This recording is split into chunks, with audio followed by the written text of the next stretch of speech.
જય સ્વામિનારાયણ મિત્રો, સ્વાગત છે તમારું મારી યુટ્યુબ ચેનલ સ્વામિનારાયણ સ્પેશિયલમાં। આજે આપણે ગઢડા પ્રથમ પ્રકરણનું 19મું વચનામૃત અને ગઢડા પ્રથમ પ્રકરણનું 20મું વચનામૃત બંને સાથે જાણીશું। સ્વામિનારાયણ હરિ ગઢડા પ્રથમ પ્રકરણનું 19મું વચનામૃત આત્મનિષ્ઠા આદિ ગુણની અપેક્ષાનું।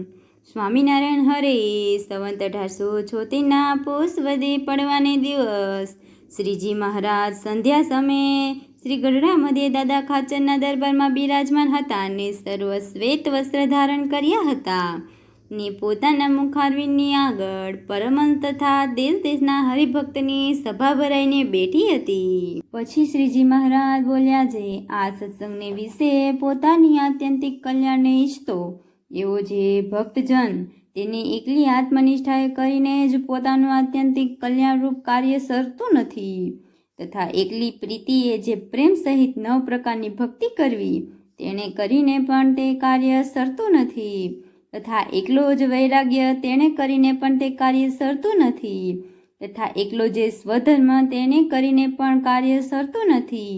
તે માટે એ આત્મા નિષ્ઠા આદિ જે 4 ગુણ તેને સિદ્ધ કરવા।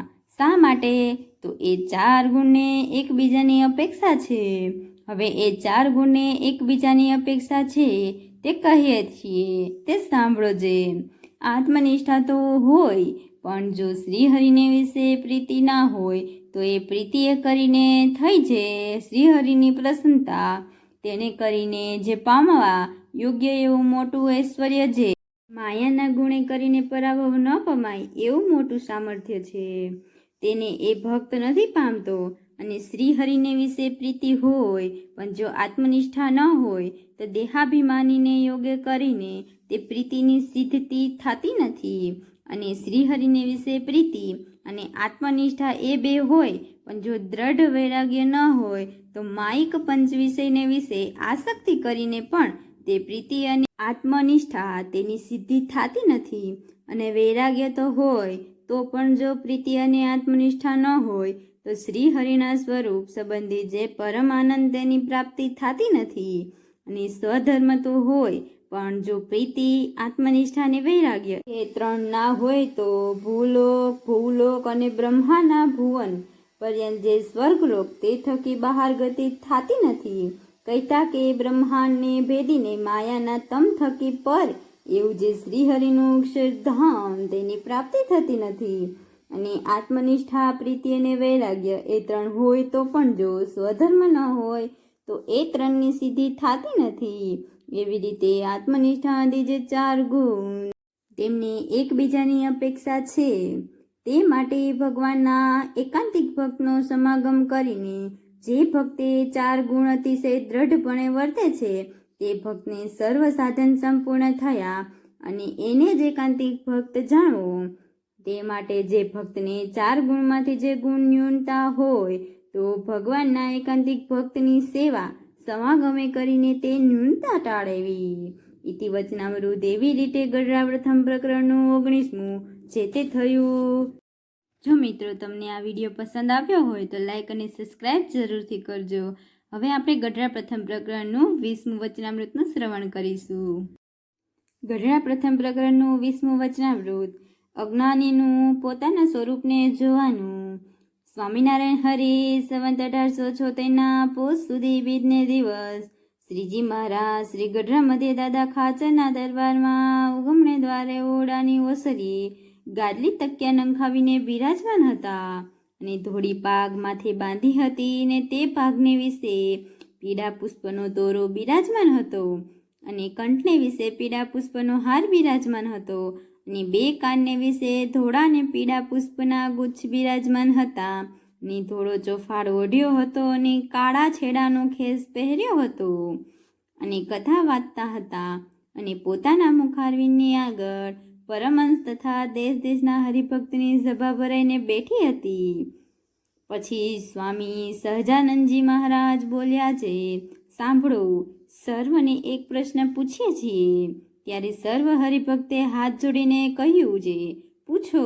ત્યારે શ્રીજી મહારાજ બોલ્યા છે, અજ્ઞાનીમાં અતિશય અજ્ઞાની તે કોણ છે? પછી તો સર્વ વિચારી કરી રહ્યા પણ ઉત્તર કરી શક્યા નહીં। પછી શ્રીજી મહારાજ બોલ્યા છે, લ્યો અમે જ ઉત્તર કરીએ છીએ.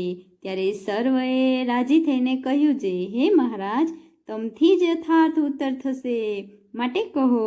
પછી શ્રીજી મહારાજ બોલ્યા છે, આ દેહમાં રહેનારો જે જીવ છે તે રૂપને જુએ છે અને કુરૂપને જુએ છે, તથા બાળ, યુવાન અને વૃદ્ધાપણને જુએ છે, એવા અનંત પદાર્થને જુએ છે, પણ જોનારો પોતે પોતાને જોતો નથી અને કેવળ બાહ્ય દ્રષ્ટિએ કરીને પદાર્થને જોયા કરે છે, પણ પોતે પોતાની જાતને જોતો નથી. એ જ અજ્ઞાનીમાં અતિશય અજ્ઞાની છે. અને જેમ નેત્રે કરીને અનંત પ્રકારના રૂપ સ્વાદને લે છે, તેમજ શ્રોત, ત્વક, ઘ્રાણ અને રસના ઇત્યાદિ સર્વ ઇન્દ્રિય કરીને વિષય સુખને ભોગવે છે અને જાણે છે, પણ પોતે પોતાના સુખને ભોગવતો નથી ને પોતે પોતાના રૂપને જાણતો નથી. એ જ સર્વ અજ્ઞાનીમાં અતિશય અજ્ઞાની છે અને જે ઘેલામાં અતિશય ઘેલો છે અને એ જ મૂર્ખમાં અતિશય મૂર્ખ છે અને એ જ સર્વ નીચમાં અતિશય નીચ છે. ત્યારે સુખમુનિએ આશંકા કરી છે, પોતાનું સ્વરૂપ જોવું તે શું પોતાના હાથમાં છે? અને જો પોતાના હાથમાં હોય તો જીવ સિદ્ધ અતિશય અજ્ઞાની રહે. ત્યારે શ્રીજી મહારાજ બોલ્યા છે, જેને સત્સંગ થયો છે તેને તો પોતાના જીવાત્માનું દર્શન પોતાના હાથમાં જ છે અને કે દહાડે એને પોતાના સ્વરૂપને જોયાનો આદર કર્યો ને ન દીઠું. અને એ જીવ માયાને અધીન થકો પરવશ થઈને તો સ્વપ્નમાં અને સુષુપ્તિ અવસ્થામાં અંતરદ્રષ્ટિ કરીને જાય છે, પણ પોતે પોતાની જાણે કોઈ દિવસ પોતાના સ્વરૂપને જોયાને અંતરદ્રષ્ટિ કરતો નથી.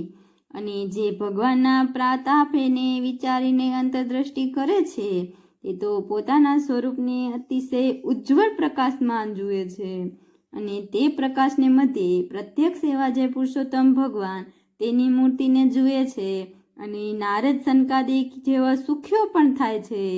માટે હરિભક્તોને તો જેટલી કસર રહી છે તેટલી પોતાને આળસે કરીને રહી છે. ઇતિ વચનામૃત. એવી રીતે ગઢડા પ્રથમ પ્રકરણનું 20મું જે તે થયું. આવી રીતે આપણે ગઢડા પ્રથમ પ્રકરણનું 19મું અને 20મું વચનામૃતનું શ્રવણ કર્યું. હવે આવા જ નવો વિડીયો મેળવવા માટે મારી ચેનલને લાઇક અને સબસ્ક્રાઈબ જરૂરથી કરજો અને કોમેન્ટમાં જય સ્વામિનારાયણ જરૂરથી લખજો.